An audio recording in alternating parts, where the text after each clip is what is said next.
This is Hannibal here from the Hannibal TV on YouTube. Just finished a workout and now I'm sitting down with none other than international wrestling sensation. He's got a big buzz going about him these days on the independents. The Beastman. How are you doing today, sir? I'm good, Hannibal. Thank you for having me on, man. So, like I said to you a minute ago, it's an honor to be on this show with you tonight. Well, it's always a pleasure to have a beast on the show. You're looking like you got the Brody style beard going there. How long did it take you to grow that? Well, this took about. I got married in November of 23. I told my wife after I got married that I wasn't cutting my hair until like once last time I cut my hair was damn away. I wasn't going to cut it again until I retire. So I've had this now for about a couple years. When did you start wrestling? I started wrestling in about 2006 is when I had my first official match. So I've been around the game for about 18 years, but I've had like 3 or 4 years of training under my belt before I actually was able to have my first match. As far as the whole Beastman persona, what's the story behind that? Well, it's actually a kind of a funny story. So back in 2010, before I was my first 4 years in the business, I was doing a mask character called Bulldozer. And a friend of mine down in West Virginia wanted me to come up and work a show, but he didn't want to have me wear my mask because he says it was too cartoony. So at the time, I didn't have a backup gimmick or anything. So he came up with a name called "You're going to be George the Beastman Fetty." So obviously, it was a knockoff of George Steele and Beastman from He-Man's the Masters of the Universe. I had no idea what to do with this thing. It was just a regular name. Hello, everybody. How you doing out there in the chat? Uh, and I didn't know what I was doing with it. So the first couple of times I went up there, I was just me without my hood. And then a friend of mine worked with him one night. Said you gotta be more like a beast. You gotta be more like a monster. You gotta be different than what you gotta be like. Can't be you gotta be like missing a link in all these people. And I didn't like. I mean, I was only 23 at the time. I didn't really start watching like old school wrestling until probably about when I started getting into the business because I was more of an old school WWF guy from West Virginia. That's all we got. We got some old Jim Crockett and we got a bunch of WCW, but that was like really I was mainly a WWF kid. And one night I was at home and funny story, I was watching oh Berserker would be great. I was watching the Ace Ventura 2 of all movies. And it was the scene where Jim Carrey was fighting the African Savage. They brought the Savage out in the backpack. The guy was afraid to open the zipper up. He's talking gibberish, acting insane, like beating Jim Carrey's ass, and it just snapped. And that's who I need to be. So the next show that I was on, I went from being myself, just being this crazy, like I got new tights, new everything. And then like it took literally like maybe a minute to get the crowd like, oh, this guy's insane now. And then I just been developing the character ever since to its incarnation of it today. What part of the character is the closest to you in real life? Probably everything. What we've always been told in business, the best characters is you and your you up volume up 10. And if you know me in real life, I'm a very quiet person. I'm very outgoing. My wife just laughed at me when I said that. Uh, she knows, but like I'm a usually quiet going guy. I just like to stay at home, do my thing, and when I'm out in the ring, I'm just that personality. Like I'm just volume up to 10 every time.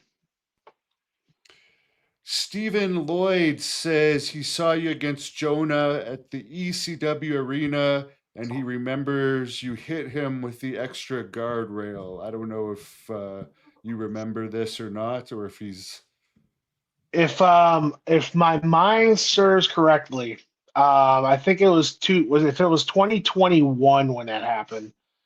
If I hit you with the guardrail, I'm very sorry. It wasn't intentional. It's the ECW Arena. What else yeah, do you expect? It's craziness, you know. So I'm glad you yeah. remember that, Jonah.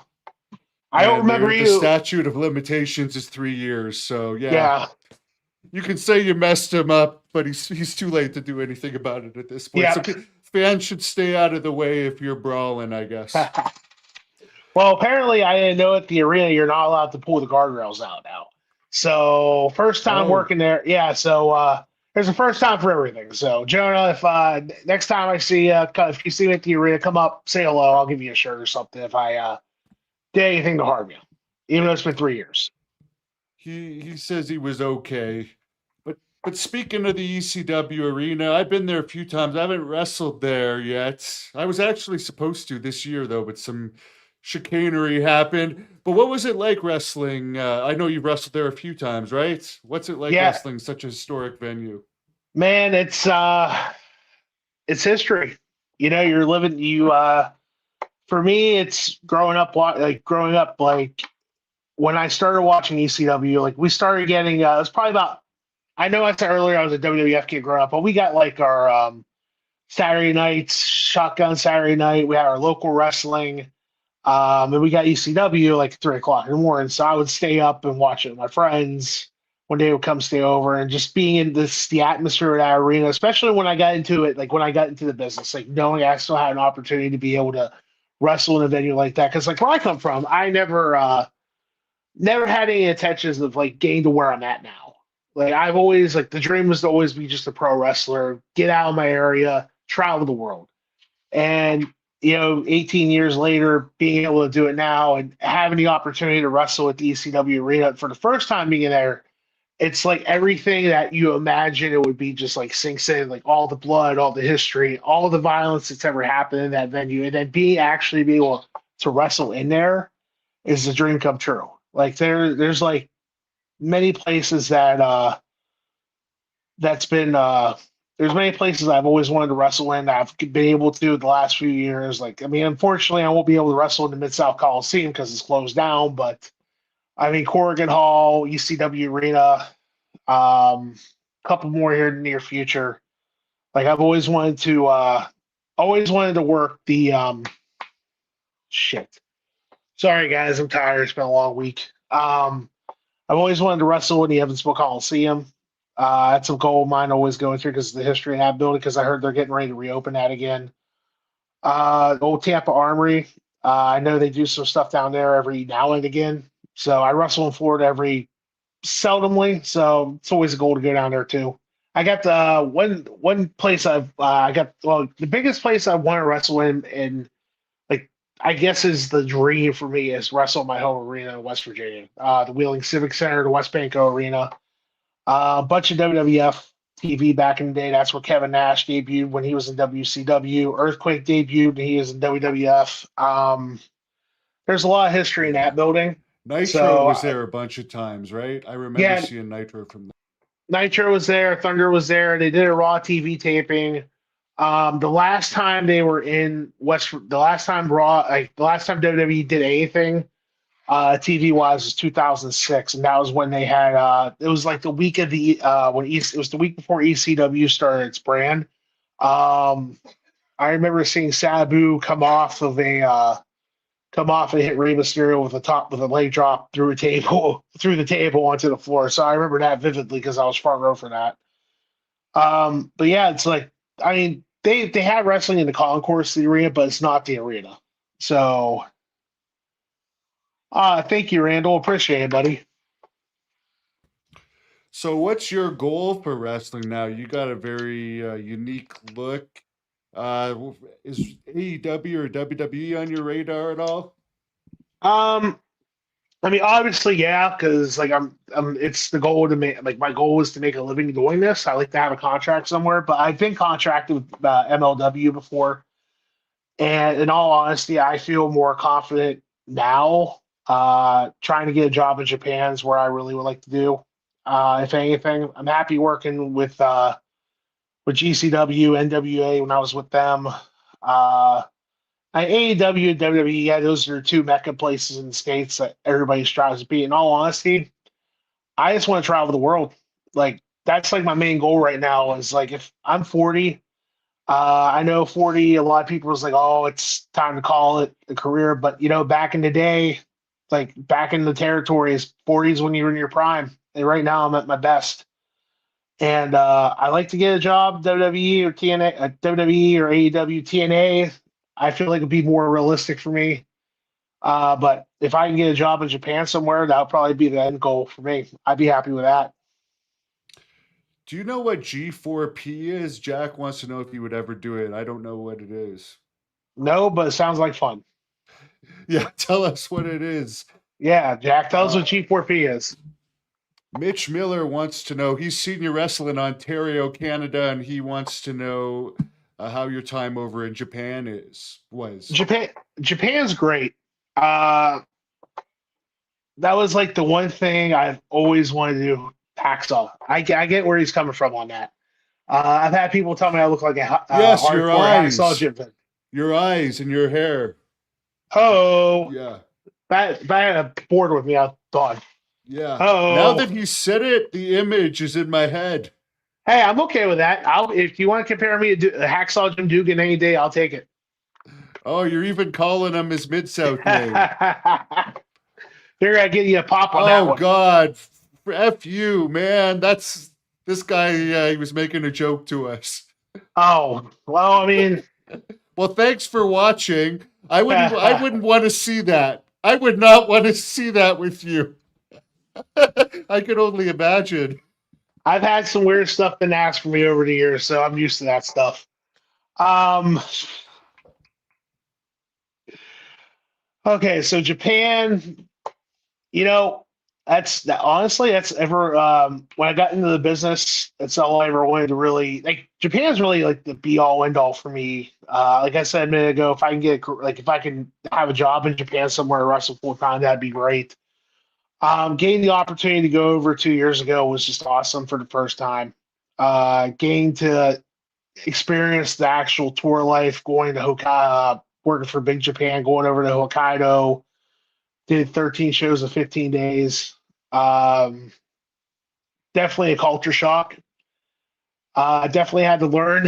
I definitely had to learn the culture fast. And what I mean by that was like I had like it was nice to have Pondo and Dale and help me over there. Um, like learning how to use the train system, learning how to like pay in cash instead of card like we all do over here because it's a cash based system over there. Uh, I learned to never go to Totogon with a don't go to Totocon with me because I'll be there for hours because I love that store. Just by sitting down and not buying anything, but just by sitting down, like looking at the history and What like is it? seeing. It's that wrestling store over in Japan. Like it has the. Oh, I don't know if you've heard of it or not. no, I haven't. So maybe you could explain it a little bit. So what Totocon is basically a old school wrestling store. Like it has it's based off of like fighting. It has like old fighting stuff, but it's a collectible store basically. So you can buy like hold on. Actually, I got some stuff I got there from last time. So I bought this Shiki board from over there for it's from the 90. If I have my translator, it's from the 92 tag league, I think it was. It has Davey Boy. It has Bridge Bulldog, Dynamite Kid, uh, Dan Spivey's on it. Who else? Mitch Snow, who was Al Snow. Stan Hansen. Look, if you look right there, there's a little Stan Hansen signature right there. I got this today in the mail from them because I like to like whenever I get a chance to see something, you'll pop for this one, Hannibal. I just got this today in the mail. I'm a collector of things. Like I collect old school wrestling stuff that if I because growing up I didn't have a lot of money to start like I grew up in a household where it was a single mom and I didn't really get into wrestling collectibles until I was about in my like early 20s. So I would collect like small things, but then I've been like over the last few years, like I've been like saving money whenever I would go over to Japan. and buy stuff that I would never get to see. So this right here, you'll recognize this. I got this today in the mail. So Kawasaki Dream program from the big Yeah, deck. that's what's his name? The guy that ran IWA Puerto Rico, also Victor Victor, Quione's company. yep, Yeah. yep. So I was excited getting that in the mail. When I go back over here in a couple of weeks, I'm definitely gonna probably go over and max out my credit card whenever I go over there because I just love if there's something I would like getting old Japanese posters, like the Shiki boards, like getting figures that you would never see in the States. Like I got a give me 1 second here. No problem. Hey, are you on the Voltage card January 9th? Someone's Yes, asking. yes, I am. Okay. So like, where else would you get a Bloody Sheik or a Japanese Bruiser Brody? So that's why I love the store because you get stuff like that. Like you don't get that stuff in the States. Wow. That's really cool. And you know what? That's an investment because all that Mhm. stuff has value. Yep. And I wish I still collect. I wish I knew that when I was younger. I would still have all my Hasbro's that were still in the box. Yeah. I sold all mine a few years ago and I was shocked at how much they were all worth. It's crazy nowadays how collectibles are. It's insane. You never would expect it. So which companies did you work for over in Japan? Just Big Japan right now. Okay. I, yeah, they treated me good. This is my third tour with them. Um, they put me in good spots every time I'm over there, so they treat me good. The people in Japan, I love.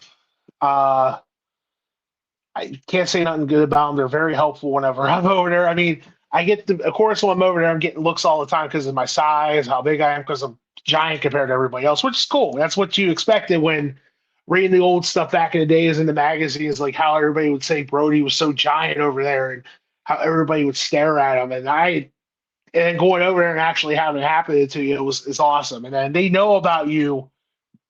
Thank you, friend. Uh, they were very they knew about you before you went over there. So like one day we was in Sapporo. I was walking down to the Family Mart. Was just like 2 blocks down from the building. Had a couple come out of their car and excuse me. I'm like, I didn't know what they wanted. They came out of their car and they gave me a picture for me to sign, which was really cool. And so I signed it for them, took a picture with them. And then the Corrigan Hall show last year, when we did the first Deathmatch Grand Prix, they were there. They showed me the picture. And they had a picture. We take a like holding a picture with them. So I thought that was pretty cool.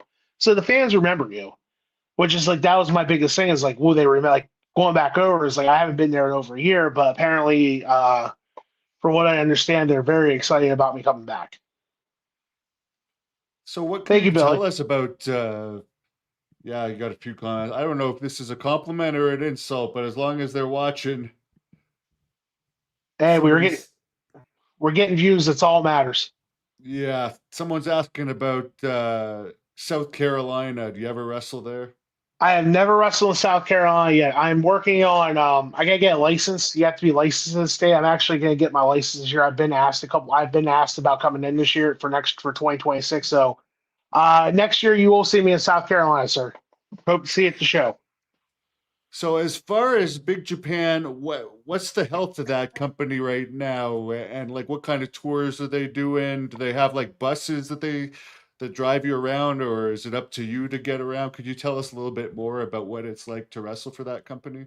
Sure. They have buses. They have their own buses, so they take us in a bus. If it's like a local show, like a Corrigan Hall show, because we're staying at the dojos in Yokohama, we'll meet up in Yokohama at the dojo. Like from the hotel, we'll go there to drive to. They'll take us in like a small van to the show. If it's like if we're going to like Osaka or like the Western tour or the Northern tour, we're pretty much in a bus together. But most of the time, like if it's like a local show, like within like a train distance or a hour's drive, they'll take us in the van. Very cool. Someone wants to know if you would ever work for JCW, who are on a bit of a roll right now lately. Juggalo Championship Wrestling. Yes, Stay. Only thing I can say to you, my friends, just keep watching the show. You never know. there you go. Well, I know that they do collaborations too with GCW here and there Yeah, too, right? Were you yeah. a part of any of those? I was not. With GCW, I'm still new to the roster, so I'm not embedded with the full time roster yet. But I'm working. I'm trying to work my way into that. So I'm happy in the spot that I'm in right now. I'm used moderately. So I really can't complain. They treat me good. Every position, like every match I'm in, has been a good match. So can't say nothing bad about GCW. It's a great group of guys. I'm happy to be a part of the roster there, and I'm hoping to I'm working my way to a full time spot. Whenever that happens, it happens. I'm a patient man. I mean, it took this long to get to where I'm at now, so if I have to wake up more years, so be it. Does GCW put wrestlers under contracts too, or is it all independent contractors there? All independent contractors, from what I understand. Mike D wants to know your thoughts on two other big men, Bam Bam Bigelow and Earthquake. So obviously, there's stuff that I do that I've learned from watching them. Um, Bam Bam's one of the greatest big men of all time. One of the greatest big men of all time with his agility and I can't do the cartwheels like he does, but just how he moves and how his psychology and how he does his offense and how he does his selling is great. Earthquake, I love Earthquake's story about starting out as a sumo in Japan, getting trained at All Japan, and how he came over to WWF. I learned a lot from him how to stay grounded with his offense. Like a lot of my stuff, I use my ass for. When I go sit on people, I get that from him. So Earthquake is definitely someone for if you're for a big man when you're not as agile or don't go off top rope. That's a one to watch, and he throws an awesome drop kick too. By the way, like his stuff in like his All Japan stuff with his drop kick is amazing. I'm gonna have to go back and look that up. I don't know if this is a joke, but when are you gonna beat up Captain Crunch? Is that a thing? Yeah, it's actually okay. So hold on, let me take a swig of my water here. There's a manager of Voltage. He's called Captain Decapitate. He was my manager there for about 3 years. He's a pirate. Um, yes, he's a pirate, and and he just basically turned on me not too long ago. So he has an ass whooping coming to him. Okay, so we're getting a bit of a preview there. What's your training like? You look like a pretty thick guy. You can probably put up some pretty solid weight, I would imagine. I try to my training regimen. It varies. Like I do a lot of CrossFit workouts. When I'm trying to get in better cardio shape because I'm an asthmatic, so I have to be careful on how strenuous I work out because I have exercise induced asthma. So whenever I do work out, I usually do. I think right now I'm learning kickboxing and jujitsu for my cardio because I hate doing. God damn it, I hate doing treadmills and stairmasters because to me it's boring because you're staying in one spot the entire time for like a half hour. So I like to mix it up and do different things. Like if I'm not taking like a kickboxing class or a CrossFit class throughout the week, I'll do 5 minutes. Like I'll do an hour cardio where I'll do 5 minutes on two machines. Like I'll do 5 minutes on treadmill, row, elliptical, stairmaster, and then I'll do five more. I'll do another 5 minutes after. I'll do for like an hour, just switching in and out, just so I'm not bored the entire time. For lifting wise, I do my bench is around 485. I'm slowly starting to I'm slowly it's starting to decline a lot because I've been doing a lot more machines now, so my joints don't get so bad. I probably squat about 585, deadlift about 480. I get overhead press probably about 220. That's my weakest one when it comes to actual lifting. But like I focus more now on just like consistent lifts, just trying to stay more moderate weight. I'm not trying to go super heavy like I did when I was younger. Billy wants to know what are some of your favorite hobbies? Oh man. Annoying my wife's one for sure. No, I'm joking. Is she a I good cook, by the way? She must you must eat a lot. She's a great cook. Well, she's a great cook. And actually, I gotta tell you, if you want a good story, let me tell you how I met my wife. Your actors. After I answer this question, I'll tell you. It's a good story. You'll appreciate it. Um, what was the question again? I forgot. Billy wanted to know your hobbies. My hobbies. So I'm an avid bowler. Believe it or not, I actually won states in Ohio in 2017 for all events. So I average about when I was bowling right more consistently, I was averaging about 205. Like the golf. I like the lift. Like to go out and travel. Don't like being home. Um, I collect wrestling cards on the side. Have a little small eBay business. Powerbomb cards and collectibles on eBay. Sorry, I had to get the cheap plug in there. Watch watch old school wrestling on YouTube, wrestling documentaries, anything to really just like go to baseball games. Big Miami Dolphins fan. Fortunately, we sucked this year, but it is what it is. What's the closest major league team to you for Pittsburgh baseball? Pirate. I live in Oh, Pittsburgh now, so the Pirates, Steelers, and the Penguins. okay. Pittsburgh, I've been there once for the WWE medical, and there was a guy that was shot sitting there beside me. Oh, really? Yeah, but that I don't know if it's a dangerous city or not, but that's all I remember. This guy was shot in the leg, and he said it was gang related. Nah, Pittsburgh's a pretty safe city. Well, Shane Douglas, right? He's from Yep, there. yep. Good old Troy. And Bruno, how could I forget?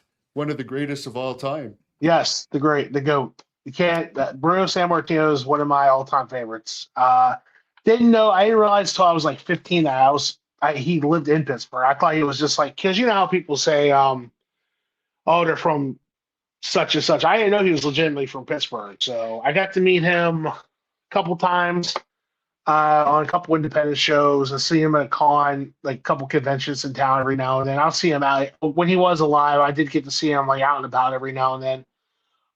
There's a promotion actually called Pros of Wrestling that does this is gonna be their second year doing it. They do a tribute to Bruno Sammartino. They did it last year. They did their first one last year and drew about 500 people. So I'm hoping this year it's in April and they do about that or twice as many. So Well, that's pretty cool. Hopefully, are you going to be on it? Do you know if you're going to yeah, be on I'll it? be Oh, on it. you are going to. Oh, Yeah, that's cool. April 25th, I think the date is. Nice. Someone wants to know, and I don't know if you could answer this because you don't want to get in trouble or be targeted, but do you think the Yakuza is still involved at all in Japanese wrestling? I'll be honest with you, I don't even know the answer to that question myself. Yeah. When I interviewed Harry Smith about a year ago when he was All Japan champion, he did kind of hint that it still was. But I mean, you're not in All Japan, so. And he didn't say specifically All Japan, but he seemed to indicate it might be. But before we forget, because we're both wrestlers that have been hitting the head a lot, tell us the story about how you met your wife. All right. So it was a show in 2019. Um, it was a show in Springdale, Pennsylvania, where I live at now. And I was in the locker room. I was like looking at the crowd. I saw there was some friends of mine there. Um, that does like one of the guys is a local worker, and the other ones do production stuff. So I go out. I'm out in the ring doing like working, and I see there's this girl in a black hoodie, sitting with him. Didn't know who she was. So after I get back into the locker room, I get my phone. I text my friend, "Hey, tell the girl in the black hoodie." I said, "What's up?" So I'm at the merch table at intermission, and this random girl comes up to me. It's her sister, and she's like, "Hey, how you doing?" Blah blah blah blah blah. Little did I know, the backstory on that end was my I guess like they get to the show. I guess she like her nephew wanted to come to the show. She pays some random dude $10, like some random friend of his $10 to go take him to the show. And she ended up going to the show anyways with her sister. But apparently her sister said to her, "Come on, let's go find your husband that night." And that's what she said. I don't know.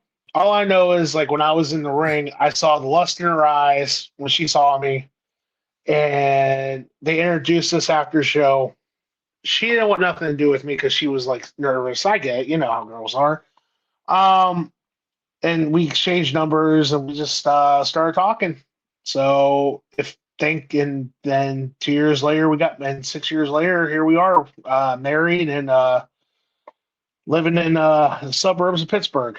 So if it wasn't for if anything came out of this business, Hannibal, I'll be honest with you, it was probably me and my wife. It's the best thing ever happened to me.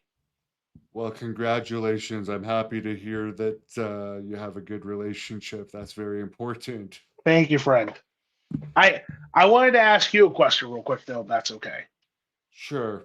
So because I just recently saw Queen of the Ring a few days ago. Tell me about how your part. Like I loved Vivian your part. Vashon. Yeah, I loved your part in the movie. By the way. My part? Yeah, weren't you in the Queen of the Ring movie? Are you kidding?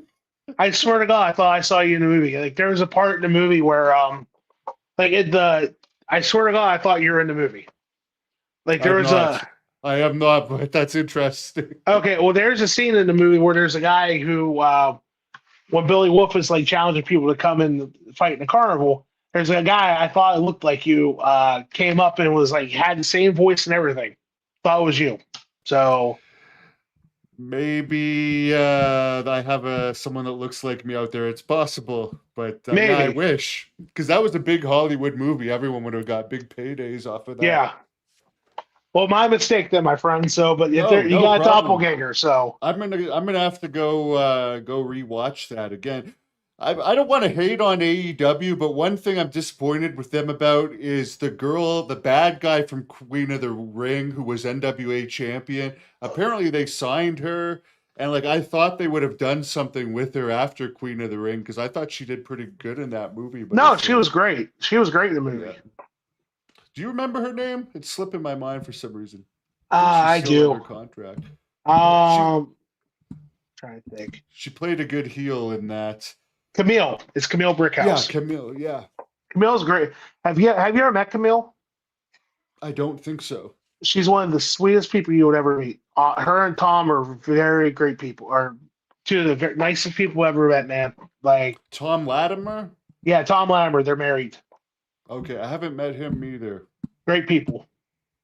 Have you worked for the NWA? They were both NWA people. I think Tom did. Still is, right?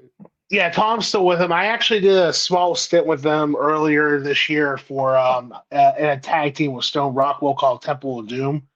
We did We did about 3 or 4 shots for him. It was fun. NWA is a good place.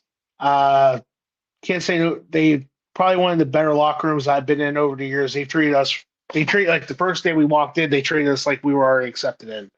And all the guys there are great. They have a good future ahead of them. Can't say anything bad about them. Nothing Is but Tom Pritchard still an agent there? yeah, Tom's still an agent there.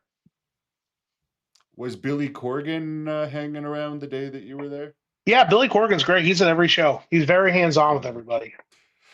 I'm a fan of his. So were you nervous at all? Maybe you're not a Smashing Pumpkins fan, but I would be like, it'd be so weird to be in that situation. I was a huge Smashing Pumpkins fan growing up, so getting to meet him was like getting to meet someone that you never thought you would meet, especially in the wrestling business, is always exciting. So getting to meet him was really cool. Now this is one I don't like. This guy's an active wrestler. I would say he's one of the top free agents, so he can't really answer this honestly. But I know there's been some complaints about the product of WWE lately. Let's not say better, but like, what are some of the things that for you would like to see more of that maybe they had before and isn't there as much now? I'll be honest with you, I don't watch the show. I don't watch a lot of current TV wrestling because I don't have time. I just like Because what I do throughout the week, I never like I don't have time to watch it, so I just watch highlights. And for what I see, it's okay. Man, it doesn't seem like really nothing's changed. What's your regular job? Right now, so my regular job, I currently drive for a transit company, helping disabled people and senior citizens transfer them to their like doctor's appointments and school and stuff like that. That's nice. Yeah, the one thing I will say about WWE though, the best way to watch it if you're gonna watch it to me is in highlights because when you're sit there stuck watching it for 3 hours for whatever reason, then that's where it can get a little annoying. Well, it's definitely got a lot easier now, especially with Raw being on Netflix. You can watch it whenever. Yeah. Now, speaking of working with disabled people, just because Jim Cornette threw some shade at me the other day, what do you think of like people that use like calling someone autistic or retarded? Like, what do you think about people that use that to get heat? Because there's so much other ways to get heat, and I don't know. I kind of have a soft spot for them, so I feel bad when people use that type of. So if it's not the 80s anymore, it's not the 70s or 80s. You can't say words like that and think it's okay. I'm not a big fan of it per se myself. Just because I work with people, I have family that's autistic, and to me, it's just I just can't deal with it. Personally, I can't. I know like down south in southern states, some people use those words still. I can't.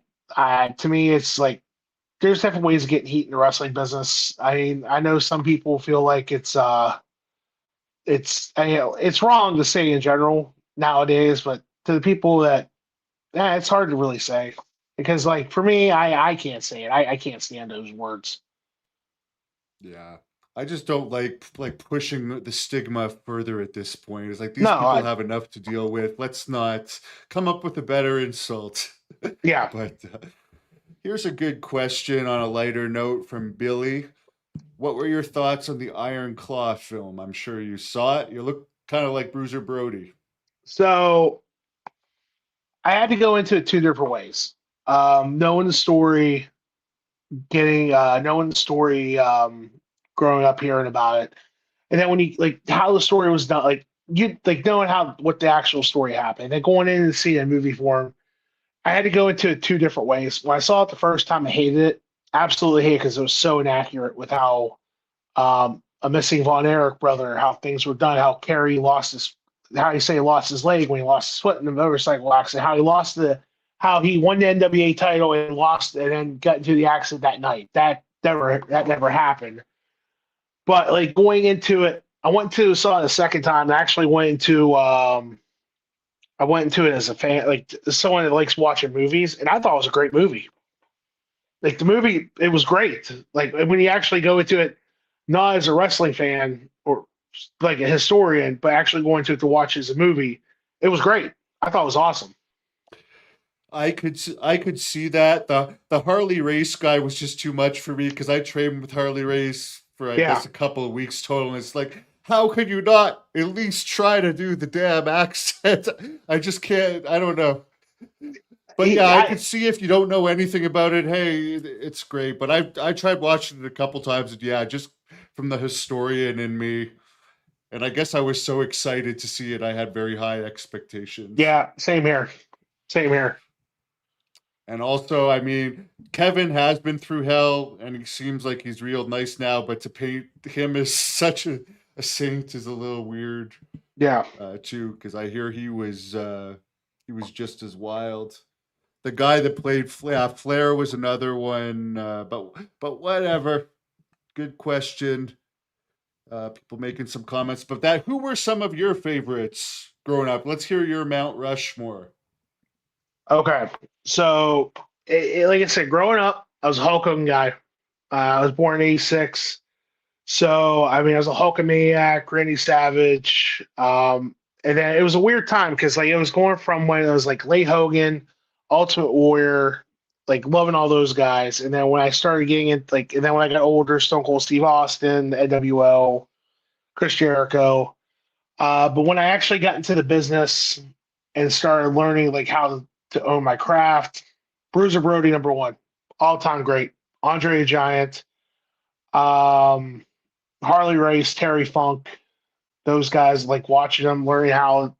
Like I love watching Vader because I love watching how Vader sells on the offense. When he's like getting beat up and then he just basically he'll sell and then just grab a fucking hold and slam a guy. Like watching him do that, it's always great to see. Like Mount Rushmore. Can I do five? Can I do like four and a Gary Hart, Gary and a manager, if that's okay. Yeah, no, sure. Of All course, right. you got to have five. So Bruiser Brody, number one, Andre number two. Um Mick Foley, number three. I'm gonna put Terry Funk at number four. And five, I have to put a manager, and it's Gary Hart. Very cool. And this is kind of a related question. Randall wants to know, let's get your dream match from both WWE, AEW, and TNA. Why not TNA? Okay. WWE, Bronson Reed, for sure. AEW, probably would say John Moxley. I think I could have a good, brutal, hardcore match with him. TNA, I've worked with a lot of TNA guys already, actually. I'll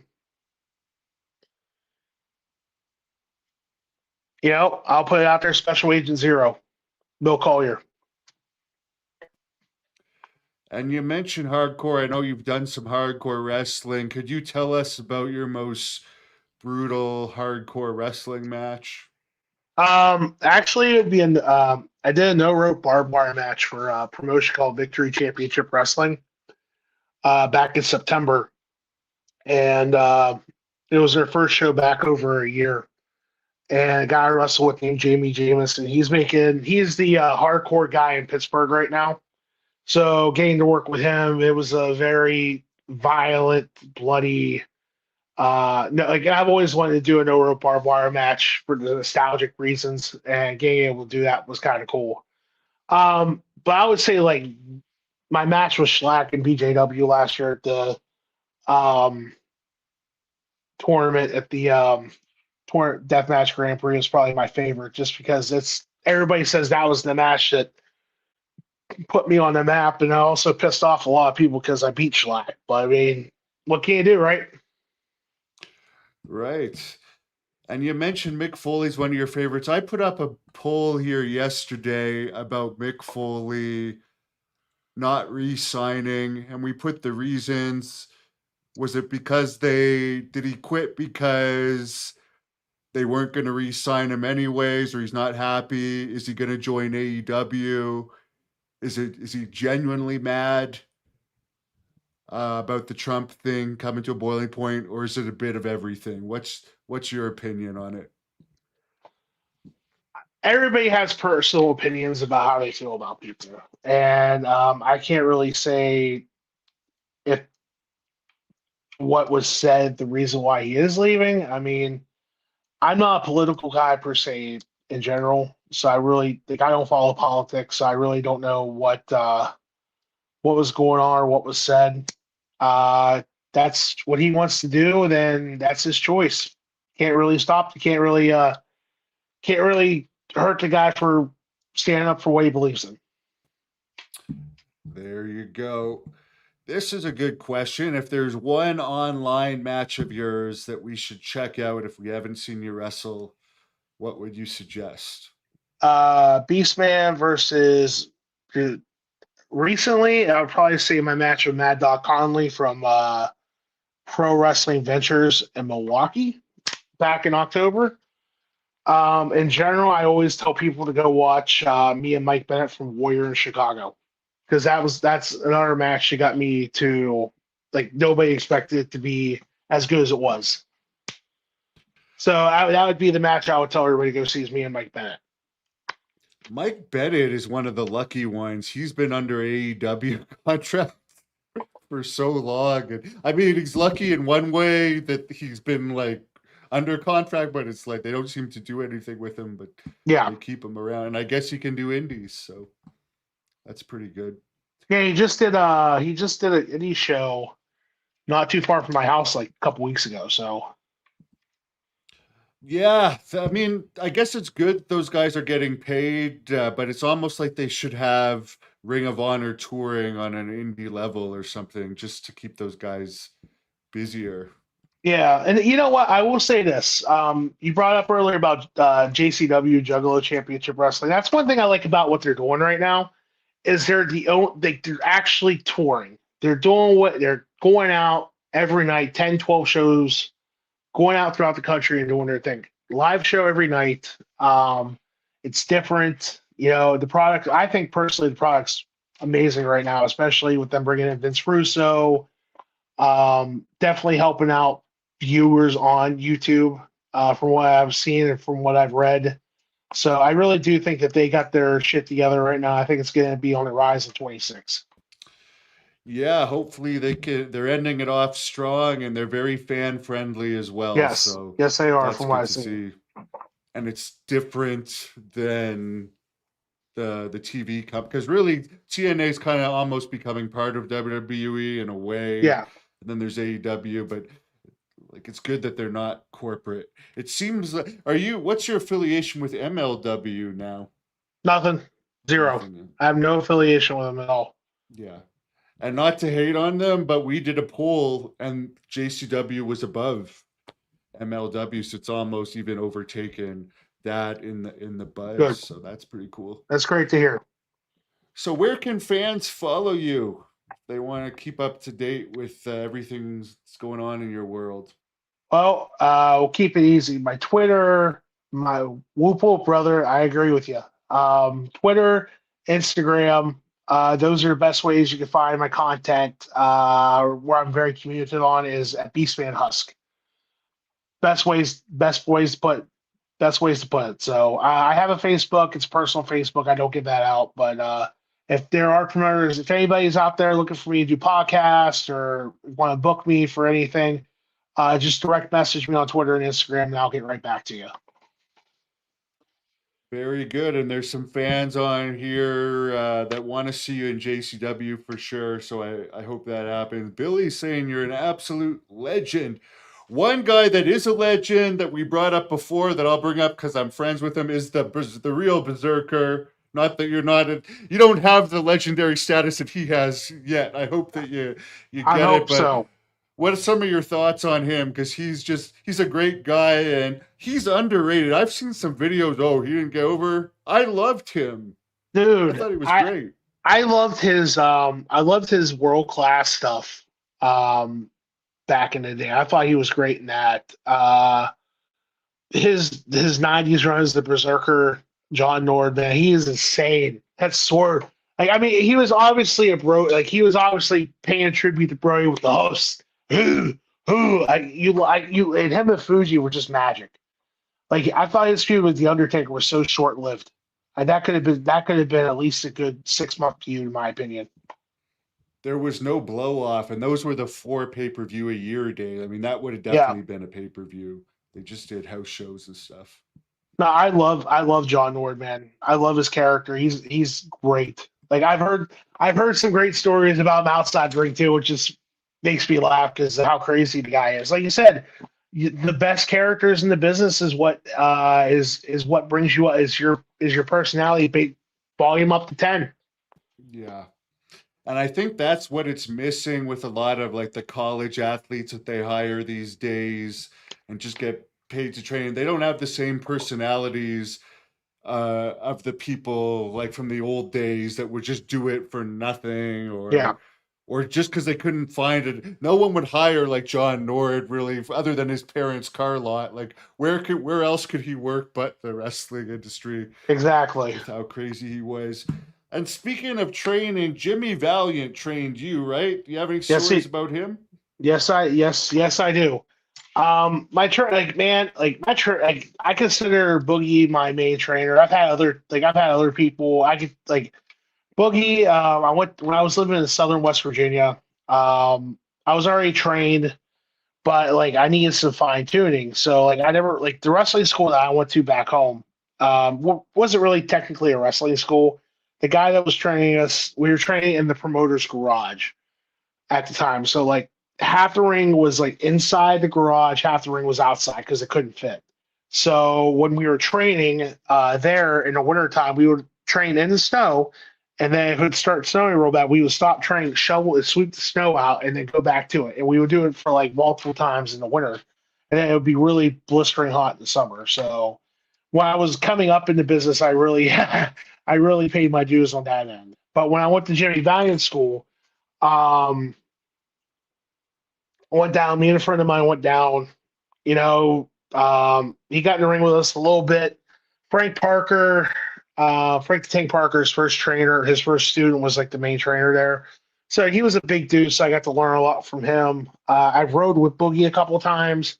I learned a yard of being a carny from him, from like how to sell merchandise, how to set up your merch table, stuff like that. He taught me some like character like stuff like how to work less, how to get more with less, how to get more with less. Learning that from him, and that was a big help. So I credit Boogie to really teaching me how to like fine tune my basics and sharpen my mind when it comes to other stuff in the business, which is a big help. You're a huge guy and you've wrestled several women. How do you find working with the females? Well, I'll be honest with you. I was never a big fan of intergender wrestling, but I also, with my character, I shouldn't be wrestling women a whole lot. So if it makes sense and we could tell a story out of it and get something out of it, I'm all for it. Like my mind on my views on the business have changed a lot over the years. Um, just by like how the business is, like adapting to the times, which you have to. If you want to stay relevant, you have to nowadays. And I don't Yeah. mind. Like it just if it makes sense and we can get something out of it, I'm all for it. Yeah, you can't fight it anymore because it's at where it's at, so you may as well just go with it. Has anyone ever attacked you for real, either in wrestling or everyday life, with how huge you are? Do you have people that have come up that want to prove themselves when they're drunk in bars or anything? No, I'm unfortunately I've never had that happen to me yet. I've been waiting for the day though, but it hasn't happened. Well, one of these days, well, I don't go out anymore, but I seem to be a magnet for that for whatever reason. I'm like Haku. People like to find ways to just want to pick fights with me for whatever reason. Someone says they don't like mixed tags. Well, it's Mixed also tag, more fun to wrestle a girl than a sweaty, stinky male wrestler overall. mixed tags can be fun if it's done right. Yeah. I think so. Thank you, Billy. Well, I've enjoyed this podcast and appreciate getting to know you, Beastman. And I will let you close this off with however you want, but please throw some husks in as you close it off. Husk. Make sure you watch the Big Japan Wrestling Deathmatch Grand Prix 2 on Triller when they announce it here in a couple weeks at Corrigan Hall on New Year's Eve. Follow me on Instagram and Twitter at Beastman Husk. Shout out to Juggalo Jim. Other than that, thank you for having me, Hannibal.